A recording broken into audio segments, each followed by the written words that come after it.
जय हिंद दोस्तों, मैं नवीन शर्मा आप सभी का स्वागत करता हूं। आशा करता हूं आप सब एकदम अच्छे हैं, एकदम बेहतरीन हैं। एक बार सारे प्यारे दोस्त बताएंगे आप सब कैसे हैं। उम्मीद करेंगे एकदम अच्छे होंगे, एकदम शानदार होंगे, बेहतरीन जबरदस्त जिंदाबाद होंगे। एक नई ऊर्जा के साथ में साथी फिर से खड़े हुए होंगे। ठीक है, बहुत मेहनत की होगी पहले भी, लेकिन फिर से हमारे हौसले जो है कहते हैं कि थक नहीं सकते। और हौसलों की ही आवश्यकता होती है, एक नियमित अध्ययन की आवश्यकता होती है, एक शांत और सरल स्वभाव की आवश्यकता होती है, और एक छात्र को एक ठंडे मस्तिष्क की आवश्यकता होती है। उसके अंदर कहते हैं कि सबसे ज़्यादा ज़रूरत है तो संयम की। तो संयम रखिए, सब फिर से एक दिन बेहतरीन होगा और तैयारी को अच्छे हम बनाते जाएंगे। आप जितनी मेहनत करेंगे, जितना अपने ऊपर आप काम करेंगे, उतना बेहतर, उतना आप अपने आप को निखार पाओगे। ठीक है दोस्त, तो आज के इस प्रैक्टिस सेट 2 पर हम पहुंच चुके हैं। ऐसे ही ये यात्रा आगे बढ़ती रहेगी। आप चीज़ों को बेहतर बेहतर बना के और प्रैक्टिस की तरफ हम लोग इसको एकदम से धीरे धीरे धीरे धीरे धीरे इसका स्तर बढ़ाते हुए, और लगभग हम जब सारी व्याकरण को जान जाएंगे, सारे शब्दों को जान जाएंगे, तो हम इसके स्तर को और बढ़ाते रहेंगे। ठीक है, तो थम्स अप करेंगे, तैयार हैं आज के लिए। और फिर वही उम्मीद कि आप एक अच्छा स्कोर करके मुझे दिखाएंगे। और दोस्त, क्लास के बाद में जरूर अपना स्कोर बताया करो कि आप कितने प्रश्न कर पाए। ठीक है, बाद में जो साथी देखते हो वो भी जरूर बताया करें। क्लास का टाइम टेबल मैं कल आपको बता चुका। 9 बजे मैथ्स, 10 बजे हिंदी, 2 बजे जीके जीएस, और 3 बजे यूपी जीके और रीजनिंग की क्लास शाम 4 बजे। ये आपका शेड्यूल है जो आपको फॉलो करना है। ठीक है साथी, आज की क्लास पर बढ़ते हैं। जैसे कि मैंने बताया, हर रोज हम हिंदी की कक्षा को इतना एक आइडियल टाइम मान के रखिए। आप लोग 40 से 45 मिनट आप कुछ और नहीं करते हैं और सिर्फ ये प्रैक्टिस सेट करते हैं, तो मैं कहूँगा काफ़ी है। तो हिंदी पर ये 40-45 मिनट अपने देते रहिए हर रोज। बाकी कुछ करने की आप लोगों को आवश्यकता है नहीं। हिंदी जैसे विषय की गारंटी मैं आपको दे सकता हूँ कि इस प्रैक्टिस सेट के माध्यम से आप प्रश्न बना सकते हैं सारे। बिल्कुल चिंता करने की जरूरत नहीं है। संजय वर्मा जी, शिवानी, वंदना, शालिनी पटेल, सनी यादव जी, फिरोजाबाद से भैया प्रणाम, भाई साहब आपको भी प्रणाम, अंकिता चौधरी, रेणु यादव RWA, नवीन मेनवाल मुजफ्फरनगर, आकाश, प्राची पांडे, सारे साथियों का बहुत स्वागत है। प्रत्येक शब्द की वर्तनी के सभी वर्गों को उस क्रम में अलग अलग दिखाना क्या कहलाता है? क्या कहलाता है? क्या वर्ण संयोजन कहलाता है? देखो, वर्ण संयोजन होता है वर्णों का संयोजन। संयोजन यानी कि जोड़, उनको आपस में जोड़ना।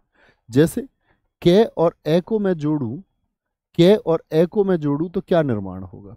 मैंने बताया कभी भी ए यदि हलंत में शामिल होगा तो उसकी खुद की जो प्रकृति है वो खत्म हो जाएगी। खत्म हो जाएगी तो वहां से हलंत हट जाएगा तो क्या बचेगा? तो ये क्या हुआ? ये 2 वर्ण थे जिसमें क एक व्यंजन था, ए एक स्वर था, तो इसको बोलते हैं हम संयोजन। जैसे मैं आपसे बोलूं, भाई साहब यहां पर मुझे बताएं, मैं आपसे बोलूं जय हलंत में यदि मैं ए जोड़ दूं तो क्या बनेगा? तो आप क्या बोलेंगे? आप कहेंगे भाई साहब ये जय बन जाएगा। कोई दिक्कत, कोई परेशानी? तो ये तो होता संयोजन। लेकिन उसने क्या बोला? जोड़ना। उसने बोला क्रम में अलग अलग लिखना। तो अलग अलग क्या होगा? वर्ण विच्छेद।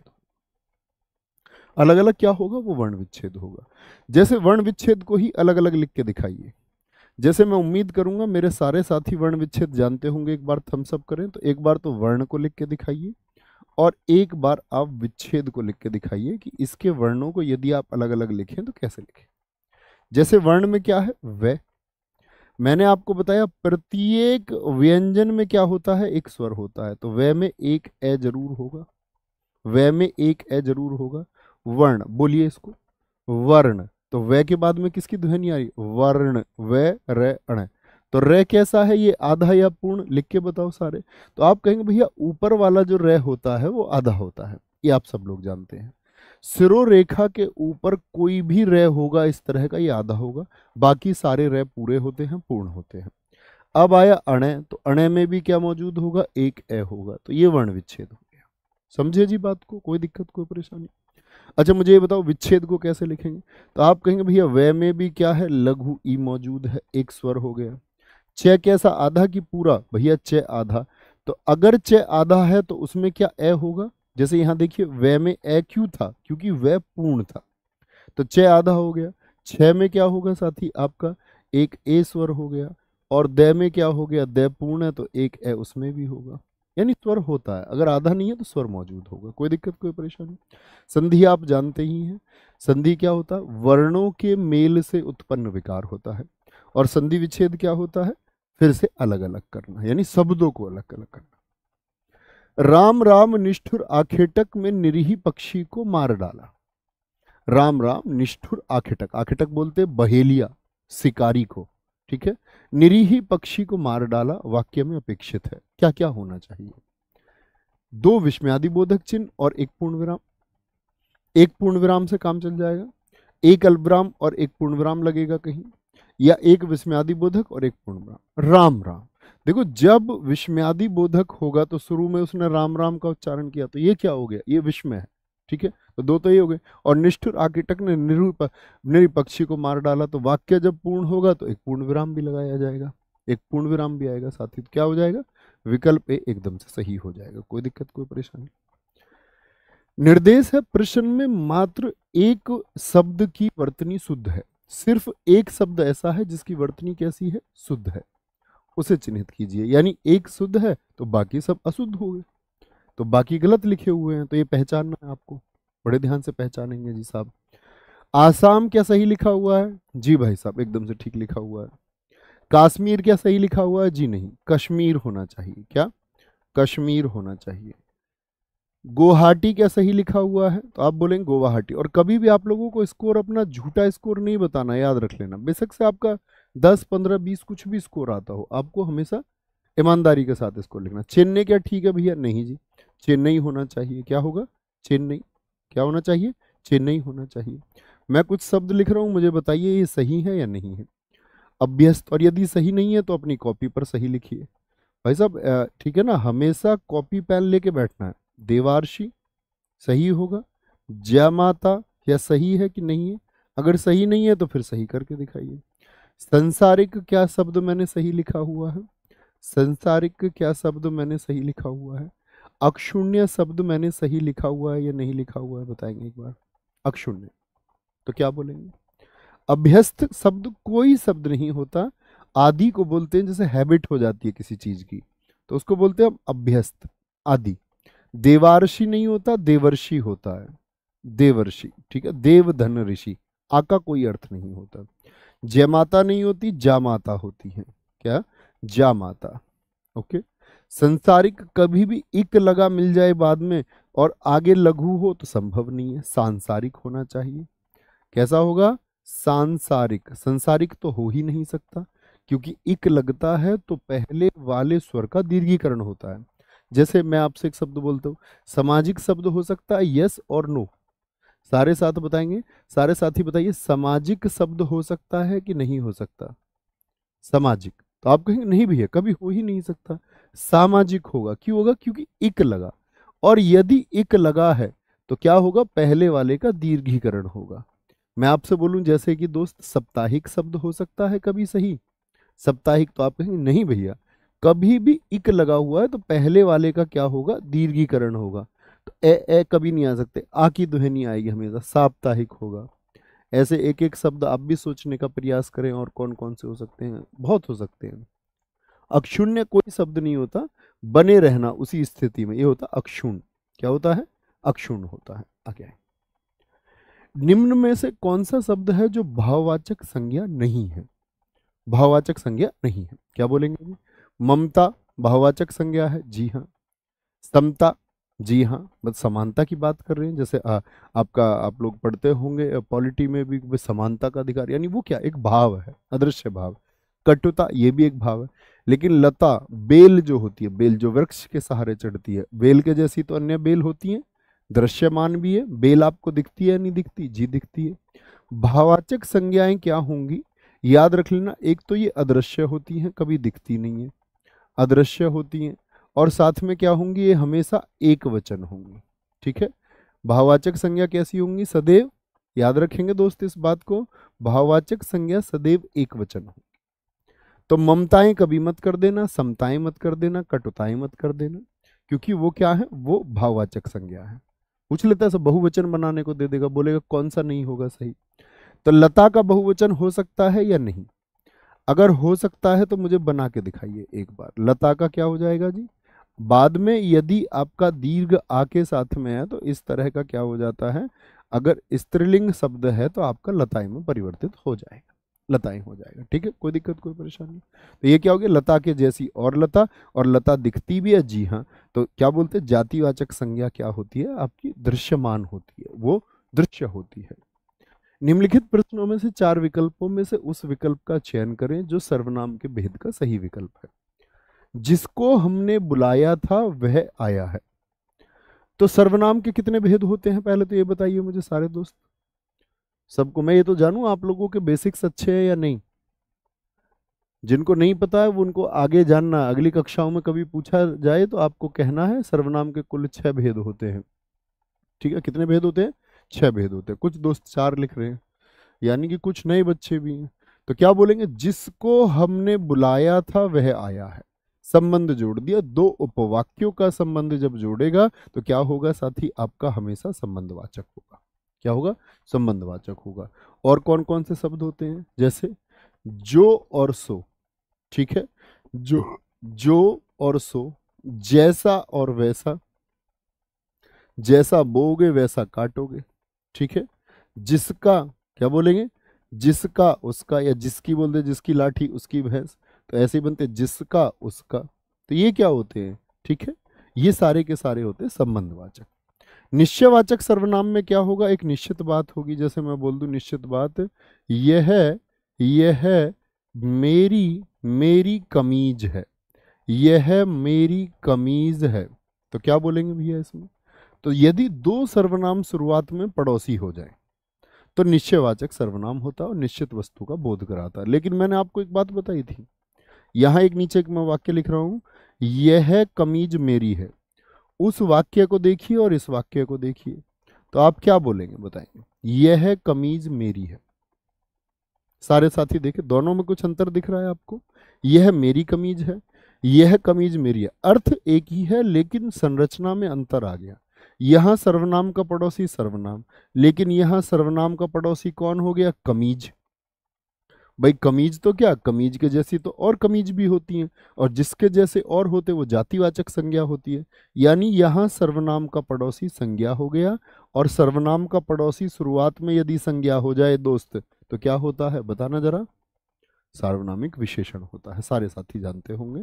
ठीक है, उत्तम पुरुषवाचक तो आप जानते ही हैं, मैं और हम होते हैं, और उनकी कारक विभक्ति होती है। यानी इनसे जो भी शब्द बन जाए, जैसे मैं से मेरा, मेरी, मुझको, हम से हमारा, हमको, हमसे, ये शब्द बन गए।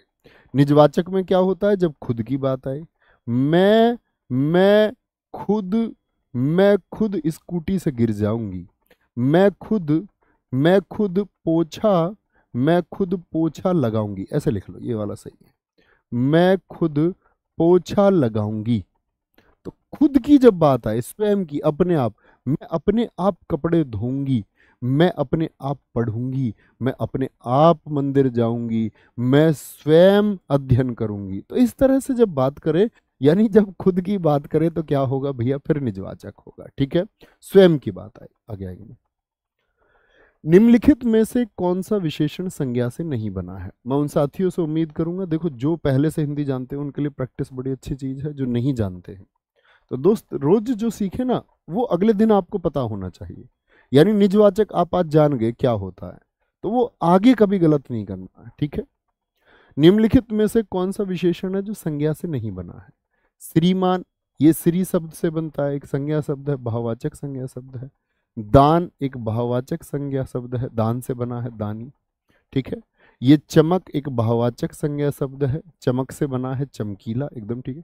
लेकिन सुंदर किसी शब्द से नहीं बना है, यानी संज्ञा से नहीं बना, संज्ञा से बिल्कुल नहीं बना है। जैसे मैं बोलूं वह सुंदर, सुंदर महिला है, तो इसमें सुंदर आप देखिए जो विशेषण है वो किसी संज्ञा से बना हुआ नहीं है। आप स्वयं प्रयास करें, बनेगा ही नहीं। सुंदर तो अपने आप में क्या है, एक, क्या बोलेंगे भैया, ऐसा शब्द है जिसको तोड़ा नहीं जा सकता, यानी कि ये एक रूढ़ शब्द है, रूढ़ शब्द है, इसको आप तोड़ नहीं सकते, इसमें ना कोई उपसर्ग है ना कोई प्रत्यय है। बात समझे, ठीक है, कोई दिक्कत कोई परेशानी। तो विशेषण संज्ञा से नहीं बना है। आगे आए, वह 1 सप्ताह बाद आया। इस वाक्य में कौन सा शब्द है जो क्रिया विशेषण है साथी, कौन सा शब्द है जो क्रिया की विशेषता बताता है। वह, एक, बाद और आया। देखो आया तो क्या हो गया, ये क्रिया हो गया, ये क्रिया शब्द है। वह एक सर्वनाम शब्द है। सर्वनाम शब्द है तो ये तो क्रिया विशेषण होने से रहा। एक एक विशेषण है, जैसे संख्यावाचक विशेषण हम बोल देते हैं, तो बड़ी दिक्कत आई, तो बचा बाद। आप देख सकते हैं क्रिया की जो विशेषता बता रहा है, क्रिया की, तो आया कब है? एक सप्ताह बाद, यानी बाद शब्द क्या है? ये क्रिया विशेषण है, एक अव्यय है। क्या है? एक क्रिया विशेषण यानी कि अव्यय है। और क्रिया विशेषण जो होता है वह आपका कैसा शब्द होता है साथी? अविकारी शब्द होता है। अविकारी यानी जिसको चेंज नहीं कर सकते आप। जैसे बाद शब्द में आप कोई परिवर्तन नहीं कर सकते, ना तो लिंग से, ना वचन से, ना काल से, ना कारक से, किसी तरह का कोई परिवर्तन नहीं। जैसे एक वाक्य मैं आपके लिए लिखता हूं, यहां देखना, यहां भी पहचानना क्रिया विशेषण। वह कल अवश्य आएगा। वह कल अवश्य आएगा। यहां पर सारे साथी मुझे बताएं एक बार, क्रिया विशेषण क्या होगा? क्रिया विशेषण क्या होगा? तो ठीक है, अब मैंने एक बात कर दी कि कालवाचक का बोध जो है वो खत्म कर दिया। अब मैंने बोल दिया वह अवश्य आएगा, तो क्या बोलेंगे? तो आप कहेंगे भैया अवश्य आएगा, अवश्य अवश्य अवश्य। ठीक है, सारे साथियों को करना है। ठीक है, कभी गलती नहीं करनी, कोई दिक्कत कोई परेशानी। दिए गए शब्दों में से एक स्त्रीलिंग नहीं है, यानी कि जो स्त्री जाति का बोध नहीं कराता। स्त्रीलिंग शब्द कौन कौन से जो स्त्री जाति का बोध कराए? क्या लगाते हैं स्त्री के लिए? आप कहेंगे भैया मेरी लगा के प्रयोग कर लेंगे, अच्छी लगा के प्रयोग कर लेंगे, और रही है प्रयोग कर लेंगे। इनका प्रयोग करके हम एक शब्द बना सकते हैं। जैसे क्या बोलेंगे? रामायण अच्छी है, बिल्कुल ठीक बात है, रामायण पढ़ी जा रही है। मेरी रामायण कहाँ है? मेरी प्रार्थना स्वीकार कर ली गई। प्रार्थना अच्छी है, प्रार्थना हो रही है। मछली जल में तैर रही है, मछली अच्छी है, मेरी मछली कहाँ गई? लेकिन मकान के साथ बनाना जरा, तो क्या मेरी मकान बोल दोगे या मेरा मकान बोलोगे? मकान अच्छी बोलोगे, अच्छा बोलोगे? तो यदि मेरा, अच्छा और रहा है से पता चले, तो रहा है से पता चले, मैंने कल भी आपको बताया, तो वो पुल्लिंग शब्द होते हैं, पुरुष जाति का बोध कराने वाले शब्द होते हैं, पुरुष जाति का। जैसे मैं आपसे एक छोटा सा और शब्द पूछूंगा, जैसे कि हम बोल दें, क्या मुझे बताओ सड़क शब्द पुल्लिंग है कि स्त्रीलिंग है? यदि आप जान गए तो बताओ। तो क्या बोलोगे? सड़क अच्छी है, सड़क अच्छा है? भैया सड़क अच्छी है, तो ये शब्द क्या हो गया आपका? स्त्रीलिंग शब्द हो गया। इसका प्रयोग करें, ठीक है, किसका? सर्वनाम का, विशेषण का और क्रिया का प्रयोग करके आप बता सकते हैं, कभी गलती नहीं करनी है। संस्था शब्द का बहुवचन क्या होगा? संस्था शब्द का बहुवचन बताएंगे जी।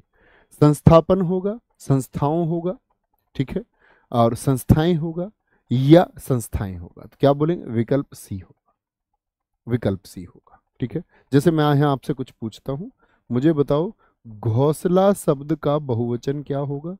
घोंसला का, ये भी बनाएंगे, उसी प्रकृति पर है।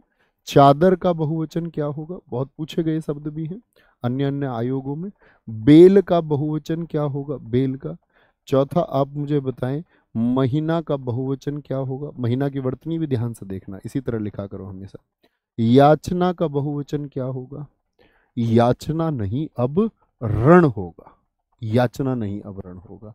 तो क्या बोलेंगे भैया? घोंसले होंगे। क्या बोलेंगे? घोंसले होंगे। चादर का, चादर का क्या होगा? चादरे होंगे, चादरे होंगे। बेल का क्या होगा? बेले होंगे, बेले। ठीक है, महीना का क्या हो जाएगा दोस्त आपका? महीने हो जाएगा, महीने।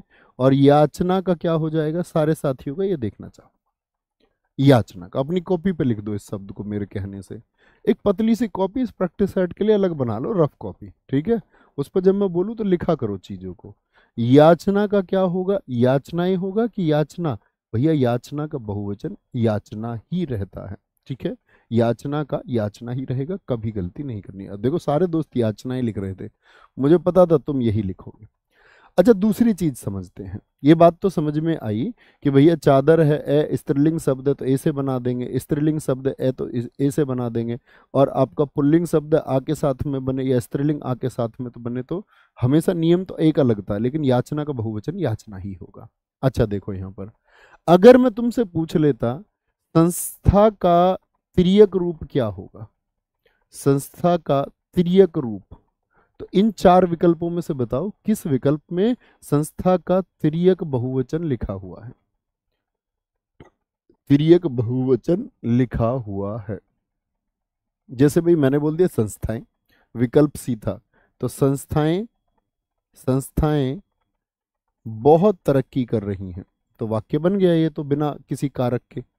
मुझे बताना जरा, इस वाक्य में कहीं पर कोई कारक का इस्तेमाल हुआ है क्या?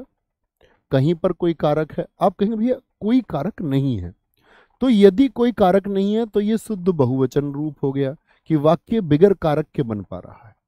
लेकिन जैसे विकल्प बी को देखो, तो सारे दोस्तों ने विकल्प बी लिखा भी, संस्थाओं, इससे एक वाक्य चाहूंगा मैं कि मेरे सारे दोस्त एक वाक्य बनाए संस्थाओं से, तो क्या बोलेंगे? जैसे बोल दिया संस्थाओं को बंद कर देना चाहिए, या आप भी कोई वाक्य सोच लीजिए, संस्थाओं को बंद कर देना चाहिए, क्या बोलेंगे? या संस्थाओं को बढ़ावा देना चाहिए, संस्थाओं के विकास के लिए काम करना चाहिए। यानी इस शब्द से आप बिगर किसी कारक के वाक्य नहीं बना पाओगे, और दोस्त जब बिगर कारक के वाक्य ना बन पाए, वही तिर्यक बहुवचन होता है। वही क्या होता है? वही तिर्यक बहुवचन होता है। कभी भी गलती नहीं करनी है। कोई दिक्कत, कोई परेशानी, कोई भी? देखो यहां पर देखना ध्यान से, घोंसला ये गलत लिखा है हमने, घोंसला घोंसला दो मात्रा चढ़े, घोंसला होता है, घोंसला नहीं होता, घोंसला। क्या हो जाएगा इसका? घोंसले हो जाएगा, घोंसले। एकदम से ठीक था एक हमारे दोस्त ने, ठीक है, वेरी गुड, घोंसले हो जाएगा। कोई दिक्कत, कोई परेशानी? आगे आए जी साहब। निम्नलिखित में से किर्तरवाच्य का वाक्य बताइए। किर्तरवाच्य यानी कि जहां पर क्या होगा आपका साथी, क्या होगा? कर्ता प्रभाव होगा। एक, तुलसीदास ने रामचरित लिखी, कभी सोचना ही मत अगर ने आ गया। ने हमेशा किसकी पहचान है? कर्ता की। ने किसकी पहचान है? कर्ता की। द्वारा किसकी पहचान है? कर्म की। छात्रों द्वारा फुटबॉल खेली जाती है, कर्म। क्या बोलोगे? कर्म हो गया। तो द्वारा आते ही कहीं पर कुछ सोचना ही नहीं है, वो पहचान, विशिष्ट पहचान है। आज टहलना चला जाए, ये क्या हो गया? आपका भाववाच्य हो गया। अच्छा, वाच्य के कितने भेद होते हैं जरा बताएं? तो आप क्या बोलेंगे? वाच्य के तीन भेद होते हैं भैया, कीर्तर वाच्य, कर्म वाच्य, और आपका एक असमर्थता का बोध कराने वाला या समर्थता का बोध कराने वाला भाववाच्य होता है। उसने उसे छल से पराजित किया, में छल से, ये पूछ रहा है, छल से में कौन सा कारक है? तो उसने उसे छल से पराजित किया, तो यहां पर देखो से किसकी पहचान है? से या तो दोस्त आपको अलगाव बता सकता है, भाई 8 कारक होते हैं हमारे, उनमें से एक तो अलगाव को बताता है, ठीक है, वह मम्मी से अलग रहता है, और एक होता है से के द्वारा। तो क्या बोलेंगे भैया? आपको कौन सा लग रहा है? छल से पराजित किया, तो छल अलगाव से पराजित किया, छल के द्वारा, तो क्या बोलेंगे भैया? के द्वारा लग जाएगा। तो उसने उसे छल के द्वारा पराजित किया, और के द्वारा का बोध जब कभी भी होगा तो क्या होगा? करण होगा। अपादान अलगाव को दर्शाता है, कर्म की पहचान होती है को। क्या होती है? कर्म की पहचान होती है को। कभी गलती नहीं करनी। जैसे एक वाक्य मैं लिख के बताता हूं आपको, यहां पर भी बताना। मैं बोलूं आपसे, कानों सुनी बात पर विश्वास मत करो। कानों सुनी बात पर अपना बहुत चर्चित वाक्य है, कानों सुनी बात पर विश्वास मत करो। अब सारे साथी बताएंगे, तो इसमें क्या होगा? होगा करण या नहीं होगा? ये लिख दीजिए, वाई और एन। ये लिखा करो, सिर्फ पूरा यस नो लिखने की जरूरत नहीं है। वाई और एन। आप कहेंगे जी हाँ। क्या बोलेंगे? कानों सुनी बात, यानी कानों से सुनी, तो से का अर्थ यहां पर क्या है? के द्वारा। तो भैया कानों के द्वारा ही तो सुनोगे, या पता चले घुटने या कोहनी के द्वारा सुनोगे? जी नहीं भैया, कानों के द्वारा ही सुनेंगे। तो कानों के द्वारा सुनेंगे, तो कानों के द्वारा, ठीक है। तो के द्वारा किसको बताएगा? करण को बताएगा, जहां कहीं भी आए। निम्न में से कौन सा शब्द है जो तद्भव है? वत्स। वत्स क्या तद्भव शब्द? नहीं जी, वत्स तो एक तत्सम शब्द है जिसका होता है बच्चा और बछड़ा। बच्चा और बछड़ा होता है, बच्चा और बछड़ा दोनों होते हैं। रात्रि क्या तद्भव है? तद्भव क्या होते हैं? जो हम आज प्रयोग करते। अब तुम रात्रि बोलते हो क्या? नहीं जी, रात्रि तो संस्कृत में कहते थे, अब तो हम कहते हैं रात। क्या कहते हैं? रात कहते हैं। ऋषि मुनि कहते थे वत्स कैसे हो, वत्स कैसे हो। काज, काज क्या तद्भव शब्द है? हाँ, आज बोलते हैं हम इसको। भैया काज निपट गया या नहीं निपटा? और भैया फिर तत्सम क्या होता था? संस्कृत में इसको बोलते थे कार्य, गृह कार्य। वायु, वायु बिल्कुल ठीक है, ये एक तत्सम शब्द है। किसकी, इसका क्या होता है, हवा होता है, हवा।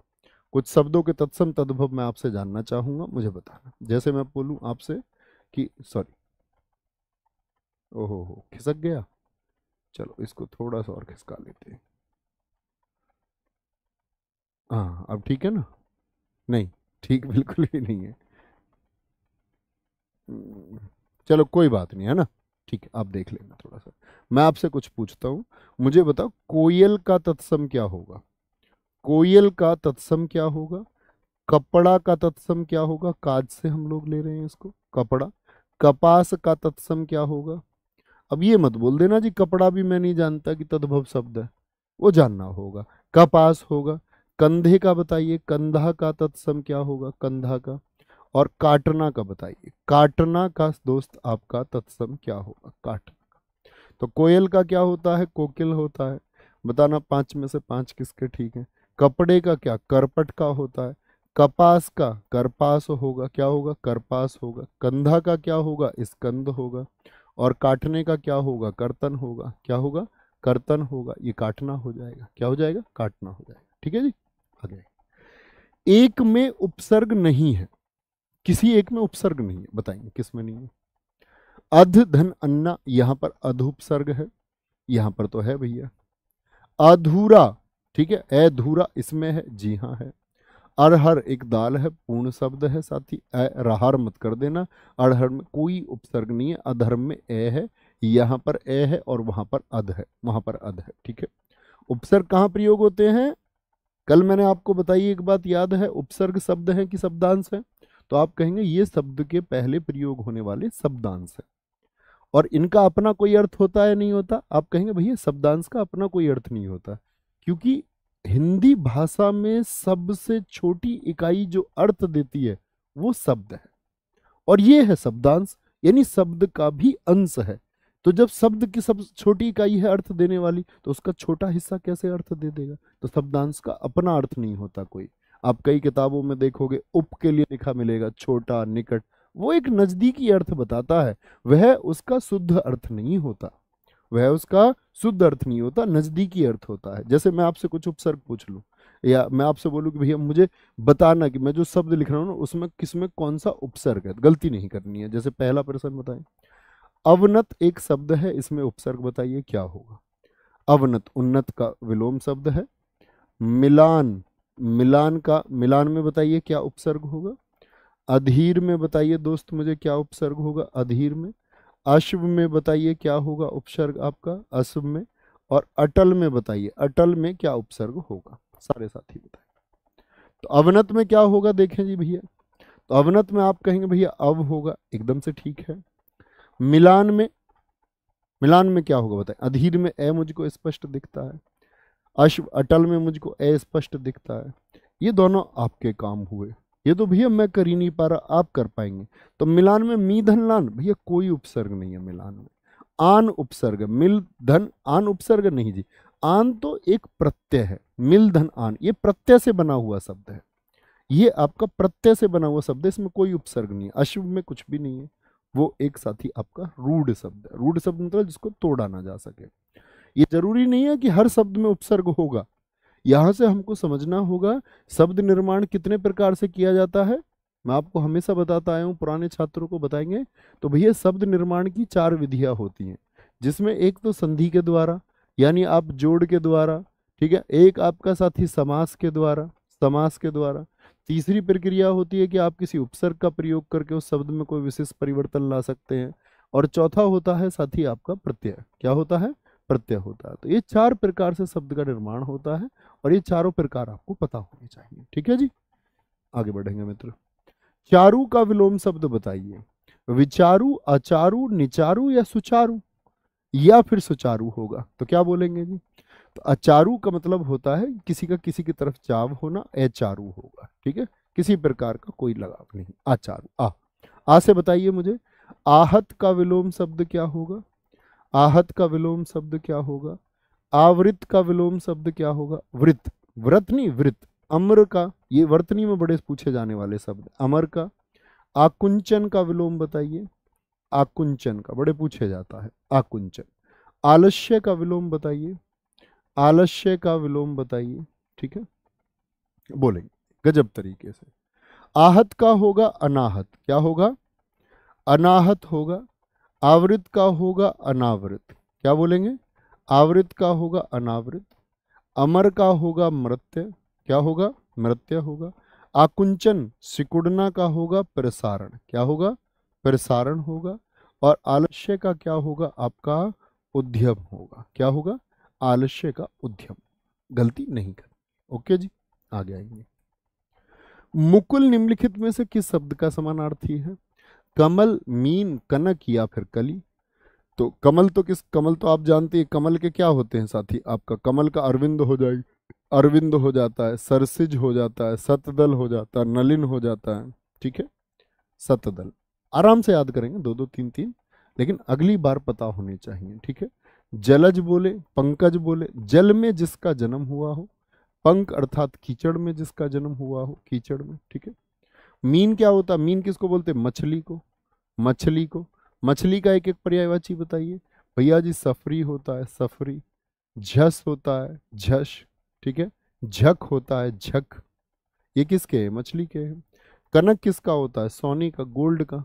ठीक है, जातरूप बोलते हैं इसी को हम, क्या बोलते हैं? जातरूप बोलते हैं। कनक सुनते हैं, कनक कनकते 100 गुनी मादकता अधिकाय। कली किसको बोलते हैं? मुकुल को बोलते हैं, जूही की कली। स्वच्छ शब्द का पर्यायवाची शब्द बताइए। स्वच्छ शब्द का जो पर्यायवाची होगा, पंकिल। स्वच्छ का पंकिल, ये विलोम शब्द है। ये तो मलिन को कहते हैं, गंदे को कहते हैं, गंदा। किसको? पंक मतलब कीचड़ होता है, गंदा। इसलिए तो बोलते हैं कमल को पंकज, क्योंकि वो कीचड़ में जन्म लेता है। पंक धनजय। नीर धनजय, जल में जन्म लेने वाला कौन है बताएंगे? जल में जो जन्म ले वो कमल है। कीचड़ और जल में जो जन्म ले। नीरद क्या है? नीर किसको बोलते हैं? रेल नीर। नीर बोलते हैं जल को। तो जल को जिसने धारण किया वो कौन है? दयानी अर्थात बादल होगा। जल के साथ कभी भी आए, जैसे जलद, तो जल के साथ कभी भी दे आए। नीर के साथ पयोद, तो जल के साथ कभी भी दे आए तो बादल होगा। निर्मल किसको बोलते हैं? स्वच्छ को। साफ को कहते हैं, पवित्र कह सकते हैं हम इसको, पवित्र। तो ये सब किसके हैं? ये सारे के सारे पर्यायवाची हैं स्वच्छ के। शक्तिशाली, दयालु, शांत, धीर और योद्धा नायक के लिए एक शब्द कौन सा है? ऐसा योद्धा जिसके अंदर शक्ति है, जिसके अंदर दया भी है, जो बहुत शांत भी है, शोर नहीं मचाता।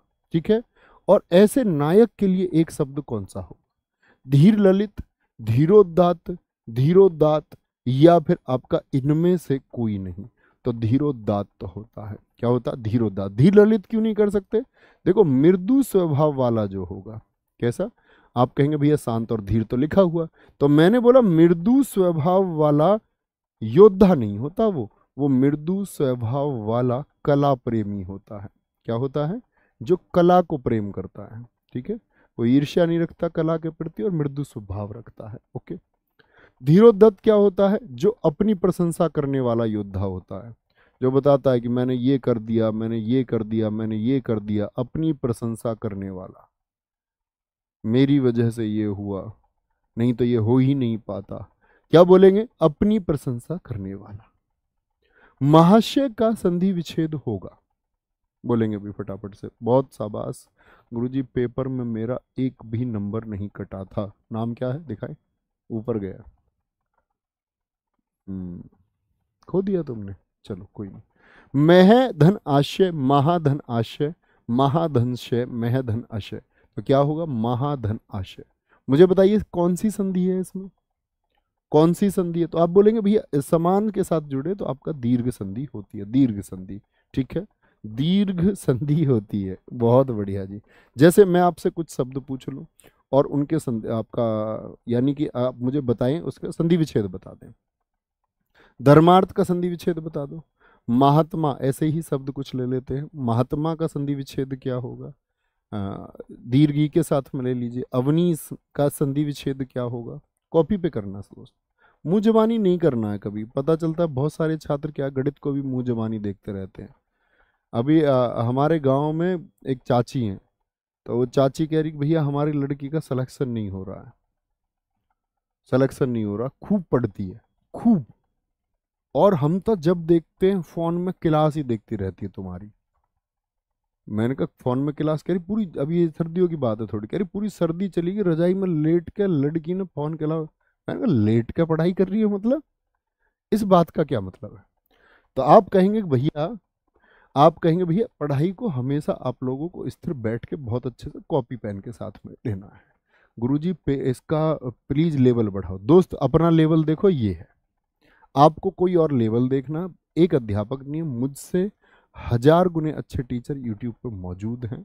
ठीक है, बहुत जगह पढ़ा रहे हैं। आप प्लीज किसी अच्छे लेवल से क्लास कीजिए अगर हमारा लेवल थोड़ा नीचे है, क्योंकि हम तो देखो यूपी पुलिस कांस्टेबल के लिए करा रहे हैं या यूपी के एग्जाम्स के लिए। तो मैं माफी चाहूंगा दोस्त आपसे। ठीक है, मैंने बहुत देखे ऐसे लेवल को अच्छा बढ़ाने वाले बच्चे जिनको चक्कर आ जाते हैं अच्छा पर्सन देख के। कमेंट नहीं करना है, बस ध्यान लगाना है पढ़ने में। ठीक है, पढ़ने में ध्यान लगाना, फालतू की कमेंटबाजी नहीं, हीरो नहीं बनना। धर्म धन अर्थ, धर्म धन अर्थ, हीरो बनोगे तो फिर मुंबई जाओ, फिर लाइव क्लास में मत आओ। महात्मा क्या होगा दोस्त, बोलेंगे महाधन आत्मा, महाधन आत्मा। अवनीश, अवनी, मुझे बताइए दोस्त, अवनी किसका पर्यायवाची है? अवनी किसका पर्यायवाची है? मैंने आपसे पहले भी कहा है, आप विगत वर्षों के पेपर को उठा के देखिए।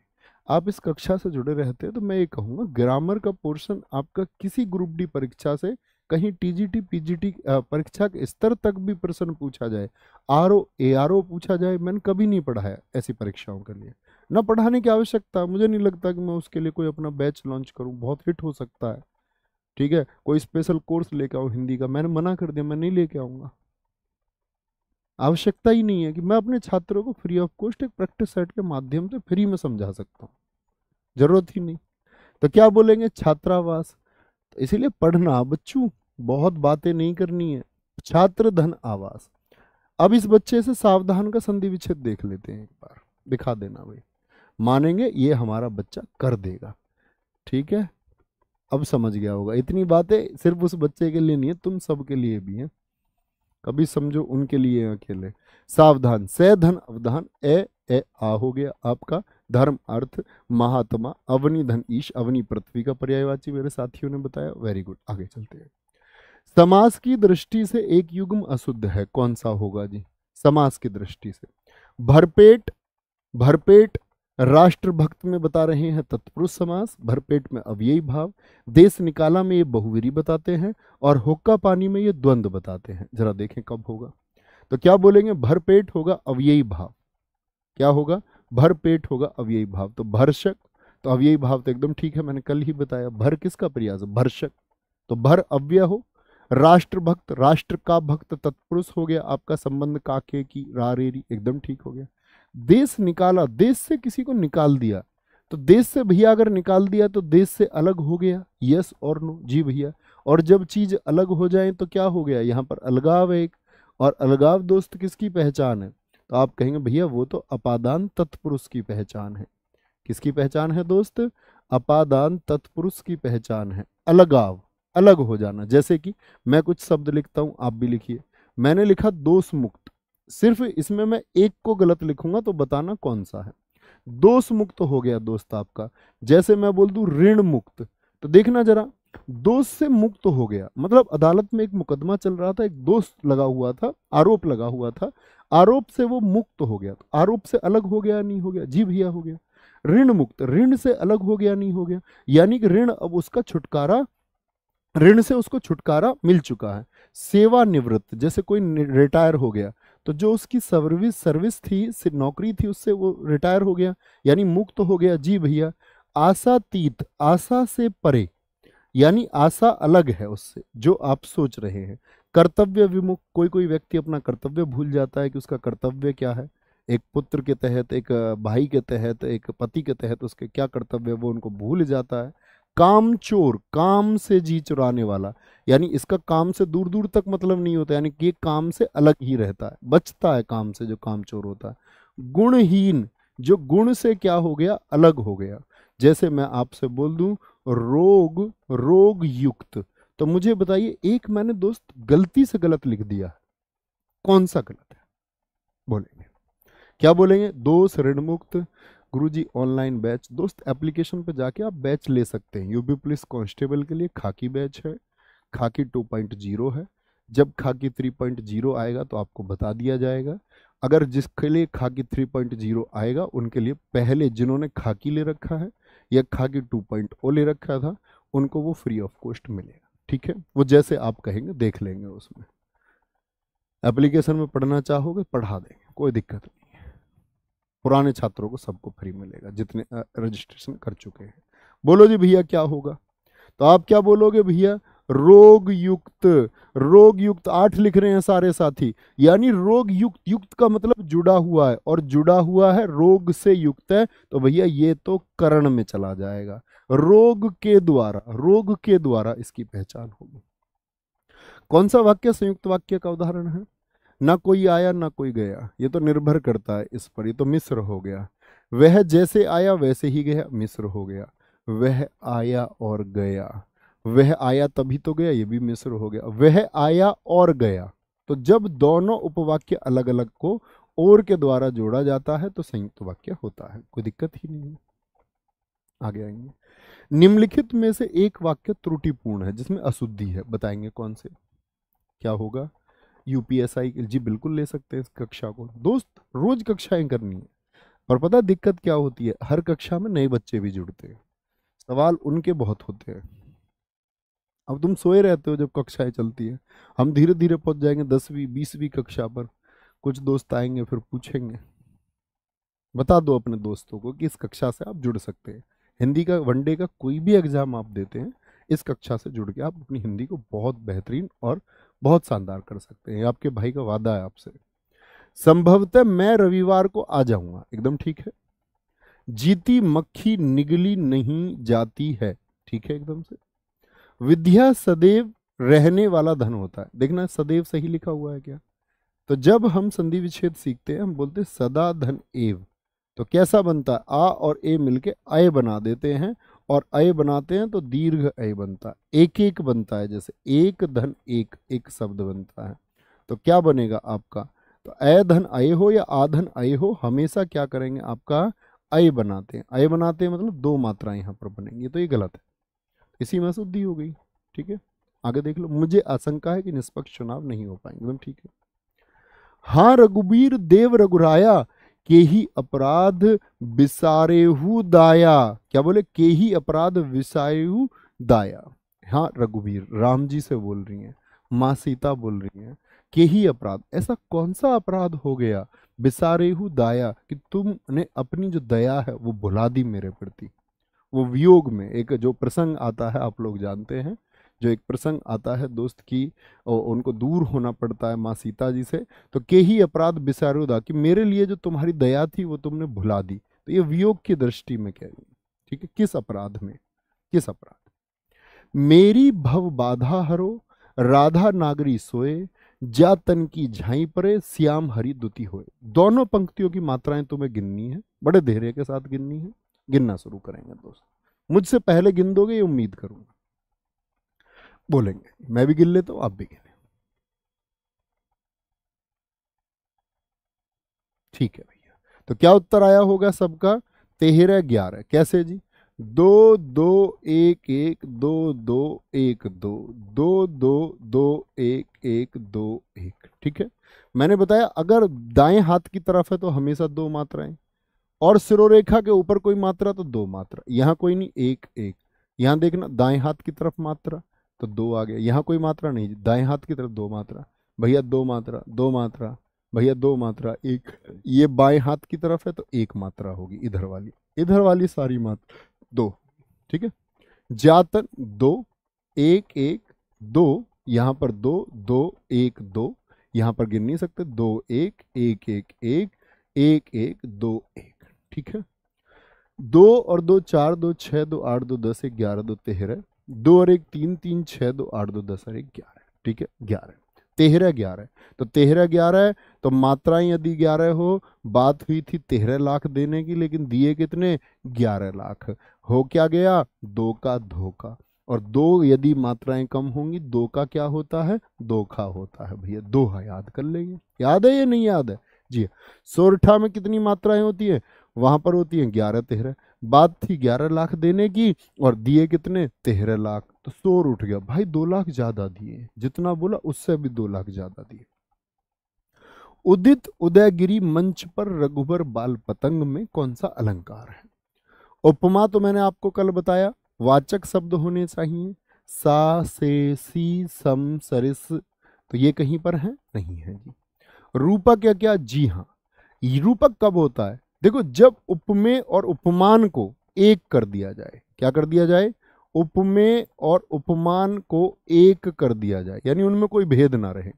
उपमेय और उपमान को क्या कर दिया जाए, एक कर दिया जाए। क्या कर दिया जाए, एक कर दिया जाए, ठीक है, एक हो जाए, उनमें कोई अंतर ना रहे। यानी कि इसका, इस पंक्ति का अंतर क्या है, उनके बीच में कोई भी अंतर जो है साथी वो शेष ना रहे, कोई अंतर शेष ना रहे। जैसे मैं आपके लिए एक वाक्य लिख के दिखाता हूं, शशि मुख पर। तो देखो शशि सा मुख नहीं कह रहा मैं, शशि किसको कहते हैं, पहले ही बताइए, शशि किसका पर्यायवाची है, तो आप कहेंगे भैया चंद्रमा का पर्यायवाची है। तो शशि चंद्रमा का, और चंद्रमा सा चेहरा, कल मैंने आपसे बोला तो सा आते तो उपमा हो जाता, तो मैं सा नहीं प्रयोग कर रहा, मैं कह रहा हूं शशि मुख। तो दोनों को मैंने क्या कर दिया, एक कर दिया। तो शशि मुख पर घूंघट डाले, क्या बोलोगे, शशि मुख पर घूंघट डाले, अंचल में दीप छुपाए। क्या बोलोगे, अंचल में दीप छुपाए। तो क्या हो जाएगा सारा साथी, आप बोलेंगे अंचल में दीप छुपाए, तो आप कहेंगे कि ये रूपक हो। उत्प्रेक्षा की क्या पहचान होती है बताना, इसमें मानने जैसी चीजें आएंगी, मानो, मनहु, मानो, मनहु, मानहु, जानहु, जानो आदि आते हैं। भ्रांति मान कर बताएंगे एक शक कैसे पैदा होगा। अंदर अंदर कड़ाही में गुड़ पाना, नहीं पाना नहीं, पगना। अंदर अंदर क्या बोलेंगे, अंदर अंदर कड़ाही में गुड़ पगना, इस मुहावरे का सही अर्थ क्या होगा, बोलेंगे भी फटाफट से, क्या बोलेंगे, जी हाँ, बहुत बार योजक चिन्ह इसकी पहचान होती है, लेकिन आप योजक चिन्ह को इसकी पहचान बना के याद मत करना, ठीक है, तो वो अलग बात है। आगे अंदर अंदर क्या बोलेंगे, ज्ञान होना, गुप्त मंत्रणा होना, स्वसीमित होना, किसी काम का ना होना। भैया अंदर अंदर कड़ाही में कुछ तो गुड़ पक रहा है, गुप्त मंत्रणा होना। मंत्रणा बोलते मीटिंग को, मुलाकात को। गुप्त मुलाकातें चल रही हैं, किसी को पता नहीं है किसकी मुलाकातें किससे चल रही हैं। कनुप्रिया के रचनाकार कौन है, धर्मवीर भारती, रांगे राघव, भगवती चरण वर्मा, या फिर आपका नागार्जुन, बताएंगे जी दोस्त। सारे दोस्तों का उत्तर आना चाहिए, बोलेंगे जी आराम से, कोई दिक्कत क्या बोलेंगे जी, कनुप्रिया के रचनाकार कौन है, धर्मवीर भारती। क्या बोलोगे, धर्मवीर भारती हैं जी, जी भैया धर्मवीर भारती। धर्मवीर भारती जी की और रचनाएं कौन सी, ठंडा लोहा, बोलो जी, ठंडा लोहा इन्हीं की रचना है, जी हाँ। अंधा युग किसकी रचना है, इन्हीं की रचना है। देशांतर किसकी रचना है, इन्हीं की रचना है, देशांतर। क्या बोलोगे, देशांतर इन्हीं की रचना है। रांगे राघव जी को किसके लिए जाना जाएगा, एक रचना याद करेंगे इनकी, पांचाली। कभी भी मैं आपसे पूछूं आप बताएंगे। भगवती चरण वर्मा जी की अगर मैं बात करूं, इनकी रचना याद रख लिए, मानव एक दिन, मानव याद रख लो बस। नागार्जुन की एक रचना याद रखो, प्यासी पथराई आंखें। क्या बोलोगे, प्यासी, प्यासी पथराई आंखें। क्या बोलेंगे, प्यासी पथराई आंखें, एक रचना याद रखेंगे, ठीक है। आगे आएंगे, भूले बिसरे चित्र उपन्यास के लेखक हैं। मैं आपको फिर से बता देता हूं दोस्त, साहित्य को आपको कहीं अलग से पढ़ने की आवश्यकता नहीं है। रोज हर प्रैक्टिस सेट में मैं आपके लिए 5-4, कभी 6, कभी 7, कभी 8 प्रश्न लेकर के आऊंगा। ऐसा नहीं है कि इन प्रश्नों को लाने का मेरा मकसद ये है कि मैं 8 लेकर आ रहा हूं तो आप ये अजम्पशंस कर लें, ये धारणा बना लें कि परीक्षा में 8 प्रश्न आएंगे, नहीं, ऐसा नहीं होगा, ठीक है। ये प्रश्न लाने का मेरा मकसद होगा कि जो महत्वपूर्ण लेखक और उनकी रचनाएं हैं, जो आपको याद होनी चाहिए, वो मैं आपको डिलीवर कर दूं और आपका काम होगा उनको याद करने का। तो थम्स अप करेंगे, जी हाँ, ये सिर्फ रचनाएं भर हम मात्र याद रखेंगे, कोई दिक्कत नहीं और कहीं अन्य पढ़ने की आवश्यकता नहीं। राजेंद्र यादव की अगर हम बात करते हैं तो इनकी तो भैया आज भूले बिसरे चित्र किसकी, भगवती चरण वर्मा की रचना है, किसकी, भगवती चरण वर्मा की। और इन्हीं की रचना है चित्रलेखा, चित्रलेखा और टेढ़े मेढ़े रास्ते। क्या बोलोगे, टेढ़े, टेढ़े मेढ़े, टेढ़े मेढ़े, टेढ़े मेढ़े रास्ते, इन्हीं की रचना है, ठीक है जी।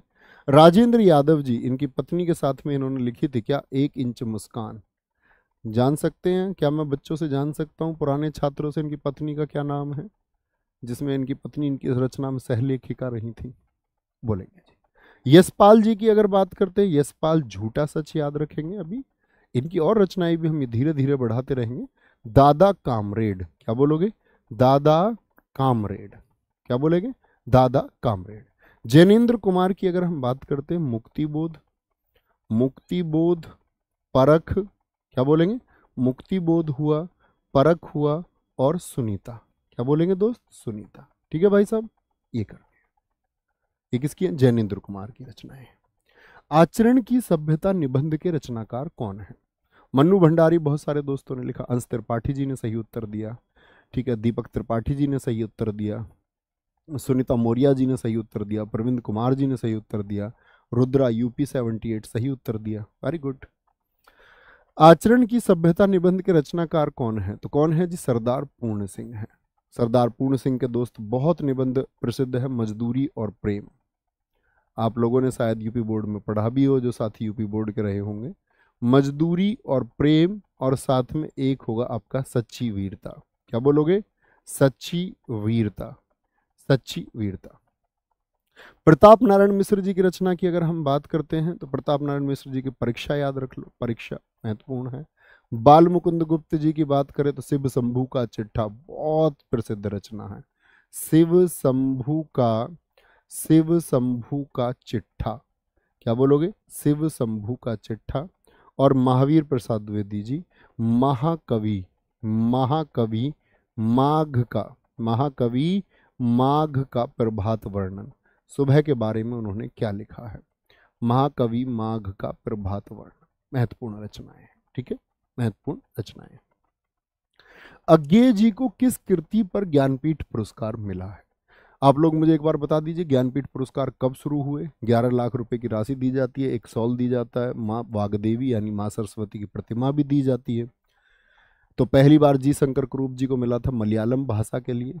लेकिन मैं आपसे जानना चाहूंगा कि हिंदी में सबसे पहले ये किसको मिला, ये आप मुझे बताएं। तो हरी घास पर क्षण भर, कुछ दोस्त लिख रहे हैं नहीं जी। कितनी नावों में कितनी बार के लिए 1978 में इनको मिला है। भगनदूत इत्यलम हरी घास पर क्षण भर, कितनी नावों में कितनी बार। यूपी पुलिस कांस्टेबल, मैंने आपसे पहले भी कहा था कि हमेशा से यूपी के एग्जाम्स के लिए बहुत महत्वपूर्ण प्रश्न है कि ये रचना किसकी है। बाकी रचनाओं की अगर हम बात करते हैं, आंगन के पार द्वार, आंगन के पार द्वार। अज्ञेय जी का पूरा नाम जानते हैं? यस लिख के बताइए, वाई लिख के बताइए, मुझे पता चले कि बुद्धू बच्चे तो हैं ही, साथ में होशियार बच्चे भी कुछ मौजूद हैं। नदी के द्वीप, एक बूंद सहसा, एक बूंद सहसा उछली, क्या बोलोगे? एक बूंद सहसा, सहसा उछली, एक बूंद सहसा उछली। आदि रचनाएं किसकी हैं साथी? आपका सच्चिदानंद, हीरानंद, वात्स्यायन, अज्ञेय जी की हैं। आशुतोष भाई ने तो लिख भी दिया नाम उनका, वेरी गुड। कवि मलिक मोहम्मद जायसी द्वारा रचित पद्मावत। पद्मावत आप जानते ही हैं, आप इतिहास में भी पढ़ते होंगे। राणा रतन सिंह जी थे, उनकी रानी, उनकी पत्नी थी रानी पद्मिनी, रानी पद्मिनी। और रानी पद्मिनी जी के बारे में, और उस समय दिल्ली का शासक कौन था? खिलजी वंश का अलाउद्दीन खिलजी। तो 1303 में उसने चित्तौड़ पर एक आक्रमण किया, जिसके बाद में चित्तौड़ का नाम बदल के खिजराबाद भी हुआ, ये आप इतिहास में पढ़ते होंगे। लेकिन यहाँ साहित्य का बड़ा अच्छा प्रश्न मिलता है कि हीरामन सुआ का उल्लेख किसमें है? हीरा मनसुआ का, और साहित्य जगत का बहुत प्रसिद्ध प्रश्न है, हीरा मनसुआ का उल्लेख। आप मुझे बता सकते हैं हीरा मनसुआ, जिन साथियों ने इतिहास पढ़ा हो या जाना होगा? क्योंकि आप लोगों को पता होगा, रानी नागमती राणा रतन सिंह जी की पहली पत्नी थी। अब राणा रतन सिंह जी की पहली पत्नी नागमती जी के होने के बावजूद, भाई पहले राजा कई शादी करते थे, तो एक बार जब वो यात्रा पे थे तो उन्होंने हीरा मनसुआ, एक तोता है, उस तोते को देखा राणा रतन सिंह जी ने। तो उन्होंने तोते की बड़ी तारीफ की, इतना सुंदर कोई कैसे हो सकता है? तोते ने कहा नहीं महाराज, आप गलत कह रहे हैं, सुंदरता तो आपने फिर देखी ही नहीं। सुंदरता देखनी है तो सिंगल देश की राजकुमारी की देखिए। और सिंगल देश की राजकुमारी यानी सिंगल से मतलब श्रीलंका की ही राजकुमारी थी, कौन? रानी पद्मिनी। तब उनकी दूसरी शादी हुई थी। तो यहाँ पर दो चीजें आती है, तो हीरा मनसुआ का उल्लेख, और दूसरी चीज आती है एक नागमती का वियोग वर्णन। किस पुस्तक के भाग है? तो नागमती का वियोग वर्णन, क्योंकि ये पहली पत्नी थी। तो जब उन्होंने रानी नागमती को पता चलता है कि राणा रतन सिंह जी ने तो पद्मिनी से, पद्मावती से शादी कर ली है, तब वो वियोग की स्थिति में पहुंच जाती है ना। तो किस भाषा में है मलिक मोहम्मद जायसी द्वारा रचित पद्मावत? ये आपका अवधी भाषा में है। किसमें? अवधी में। निम्नलिखित में से कौन सी रचना मैथिली शरण गुप्त कृत नहीं है? कृत का मतलब क्या होता है? उनके द्वारा उसकी रचना नहीं की गई है। तो कौन सी? जयद्रथ वध उन्हीं की है, जी हाँ। यशोधरा, जी हाँ। साकेत उन्हीं की है। भारत भारती बहुत चर्चित है, जिसके बाद गांधी जी ने इनको राष्ट्रकवि कह दिया था। भारत भारती है। पंचवटी है, पंचवटी है। झंकार है, झंकार, झंकार। द्वापर रचना कभी पूछ ले आपसे, ये सब किसकी हैं? ये आपका मैथिली शरण गुप्त जी की हैं। लेकिन नील देवी किसकी है? ये भारतेंदु जी। भारतवर्ष की उन्नति कैसे हो सकती है? ये भारतेंदु हरिश्चंद्र जी थे, जिन्होंने नील देवी नाटक को लिखा। नील देवी नाटक को लिखा, ठीक है। निम्नलिखित में से छायावादी कवि कौन सा नहीं है? छायावाद के दोस्त चार स्तंभ माने जाते हैं कि जिन पर छायावाद निर्भर रहा आपका। सूर्यकांत त्रिपाठी निराला उन चारों में है कि नहीं है? जी हाँ। महादेवी वर्मा है, जी हाँ। जयशंकर प्रसाद हैं, जी हाँ। और चौथे हैं आपका, चौथे हैं सुमित्रा नंदन पंत। बस मैं इन सब की एक एक रचना आपसे चाहूंगा। सुमित्रा नंदन पंत की आप एक एक रचना लिख दें। बिहारी लाल छायावाद में नहीं आते हैं। बिहारी लाल जी रीतिकाल के प्रसिद्ध कवि हैं। और रीतिकाल की भी मैं आपको बताऊं तो रीति सिद्ध एक शाखा है, वहां पर रीति सिद्ध थी, रीतिबद्ध थी और रीति मुक्त, तीन शाखाएं हैं। उनके बारे में मैं एक दिन ट्री समझाऊंगा सारा क्या है। तो सुमित्रा नंदन पंत जी की रचनाएं बताइए। तो ये क्या बोलोगे भैया? सुमित्रा नंदन पंत जी ही थे जिन्होंने हिंदी भाषा में जो प्रश्न मैं आपसे पूछ रहा था कि ज्ञानपीठ जीता था। और इनको चिदम्बरा के लिए ही क्या मिला था? सुमित्रा नंदन पंत जी को ज्ञानपीठ मिला था। पहले हैं हिंदी के, महिला मत समझ लेना, पुरुष हैं। जयशंकर प्रसाद जी की दोस्त कानन कुसुम एक रचना याद रखिए। कानन कुसुम रचना किसकी है? जयशंकर प्रसाद जी की है। महादेवी वर्मा जी की जब बात आए तो नीरजा। और इनको जो ज्ञानपीठ मिला वो यामा के लिए मिला 1982 में, 1982 में ज्ञानपीठ पुरस्कार। ज्ञानपीठ की ज्ञानपीठ, अपने छात्र तो क्या कहेंगे? ज्ञानपीठ, लेकिन हमारे फिलों में रहता ज्ञानपीठ, तो बोलते रहते हैं। सूर्यकांत त्रिपाठी निराला जी की अगर हम बात करते हैं, परिमल और कुकुर मुत्ता, क्या बोलोगे भैया? परिमल और आपका कुकुर मुत्ता कहेंगे। परिमल और कुकुर मुत्ता, कोई दिक्कत, कोई परेशानी? आगे आएंगे। नेक्स्ट, यहां पर साथी ये आपका गद्यांश है, ध्यान से पढ़िए। सीन 2 एक बार लगा दें भाई, बहुत अच्छे से पढ़ के उत्तर देने, ठीक है। समय का आदर करना ही उसका, आप पढ़ें पहले, नहीं तो डिस्टर्ब होगा मैं बोलूंगा तो।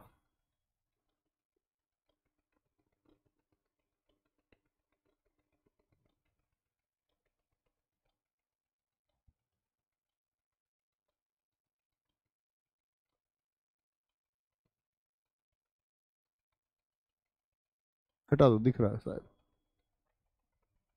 बहुत बढ़िया, उत्तर आने लगे, यानी आप लोग पढ़ चुके हैं। समय का आदर करना ही उसका सदुपयोग करना है। और समय का सदुपयोग करने का क्या अर्थ है? व्यर्थ करना। सदुपयोग उसको संभाल के रखना, समय को संभाल कर ही रख सकते हो। उसका अनादर करना, क्या बोलेंगे? उसे व्यर्थ ना करना। ये तो आप उत्तर ऐसे भी दे सकते थे बिगर पढ़े। जो व्यक्ति समय की सही कीमत जान लेता है, अगले प्रश्न का उत्तर दे, वही जीवन में सफलता प्राप्त कर पाता है। यह धन से अधिक महत्वपूर्ण है। तो पूछ रहा, छात्रों के लिए समय का सदुपयोग अधिक क्यों आवश्यक है? तो कि एक बात की गई, जो इसकी महत्ता समझते हैं वह सफल होते हैं। सदुपयोग करने से सदा विफल होते हैं। असफल होंगे आप, सदा पीछे रह जाएंगे, नहीं जी, कभी भी सफल नहीं होते, बात ही नहीं बचती, कोई जरूरत ही नहीं आपको, देखना इसी से बन जाएगा। समय का सदुपयोग अधिक आवश्यक क्यों है? क्योंकि जो इसकी महत्ता समझते हैं वह सफल होते हैं। जैसे इसने बताया भी कि आचार्य चाणक्य जी थे, गांधी जी थे, अशोक, सम्राट अशोक थे, उन्होंने समूह का उपयोग करके क्या कर दिया कि भाई उन ऐसी कुछ चीजें छोड़ दी कि लोग उनके पद चिन्हों पर चल रहे हैं आज। समय धन से अधिक महत्वपूर्ण क्यों है? समय धन से अधिक महत्वपूर्ण क्यों है? क्या लिखा हुआ दूसरी पंक्ति का लास्ट देखिए यहां पर, इस वाली का। धन खोने पर वापस पाया जा सकता है, परंतु बीता हुआ समय नहीं लौटाया जा सकता। और जब मैं आप लोगों के लिए गद्यांश लेके आ रहा हूं तो वो आपके लिए बहुत जरूरी है। आप उसको उत्तर देने के अलावा उसका मर्म भी समझिए। क्योंकि दोस्त, आप एक छात्र हैं और आपका क्या धर्म होना चाहिए, किस तरह का आपका जीवन होना चाहिए, छात्र जीवन होते हुए आप उसकी तुलना किसी अन्य चीजों से ना करें।